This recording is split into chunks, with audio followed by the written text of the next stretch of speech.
Welcome to the deep dive. Today we're gonna cut through some of the noise. We're exploring this really powerful idea, finding strength, real strength in quietness and trust. Yeah, it's a concept with deep roots. We've been looking at excerpts from In Quietness Shall Be Your Strength, trying to understand how that inner stillness, relying on something greater. How it anchors us. Exactly. Especially when things feel, uncertain. The idea is to maybe pull out some core wisdom you can use, like right now. And it's fascinating because the text grounds this right away in Isaiah 30.15. Okay. In returning and rest shall ye be saved. In quietness and in confidence shall be your strength. It's quite direct. Returning and rest. So it's not just about taking a 5-minute break. No, it seems deeper. It suggests maybe our constant busyness, our activity. That gets in the way. It could be that it might mask this deeper source of strength you find in stillness. Okay, let's dig into that link then. Quietness and strength. It feels almost opposite to how we usually think, right? Always doing more. It does flip the script a bit. Yep. Slowing down, returning to rest. That's positioned as the actual path to, salvation and strength according to this. Interesting. And then the text pivots inward. It looks at our own minds. All the internal chatter. Yeah, the confusion, the why this, why that questions we all have. Oh, I know those. Right. And it contrasts that with this idea of a complete divine perspective where nothing is hid. So acknowledging our limits versus this bigger picture. Precisely. And linked to that is how it reframes weakness. This part really stood out to me. What does it say? It says, weakness actually attracts my power. Wow. Okay, that's liberating. It means our vulnerabilities aren't just problems to be fixed. Exactly. They're almost like invitations for support, for strength from beyond ourselves. So we don't have to constantly project this image of, perfect self-sufficiency. Not at all. Yeah. It even talks about our gaping barrenness, which sounds harsh, but I think it means that feeling of lack or emptiness. That feeling actually creates the space needed to receive help. It encourages accepting our constant need of help.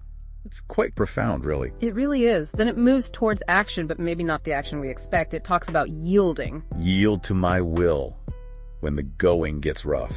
And even thanking during hard times. That feels like a huge mental shift. A very powerful one. Yeah. And it connects that directly back. Quietness and trust are the source of strength. So yielding isn't just giving up. It's an act of trust. Yes, a conscious act. Yeah. And thankfulness, even when it's incredibly difficult, it sort of reorients you away from the problem towards something else. Towards that bigger picture again. Exactly. Then there's this instruction, reach a point of rest and lay all down so I can work all things together. That's the control thing, isn't it? Letting go. That's often the hardest part, I think, letting go of the reins. Definitely. But the text offers this reassurance. Everything is under my control, even if it doesn't look or feel like it from our perspective. It's meant to bring rest, trusting the process even when you can't see the whole map. Right. And tied to that trust is the reliability of promises. It says they never change a bit, not even a shadow of turning. Meaning total consistency, rock solid. Yes. And it links that unchanging nature to needing unwavering trust and constant communication. Especially when things feel uncertain or unknown. That's when it's most crucial, it seems.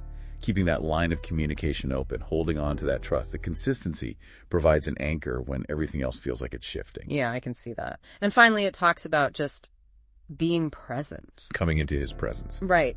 And the benefits are quite tangible.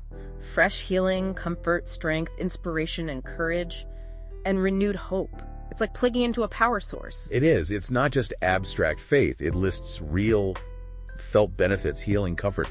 That's quite compelling. And it wraps up with this call to actually learn to enjoy my presence with quietness and trust in your heart.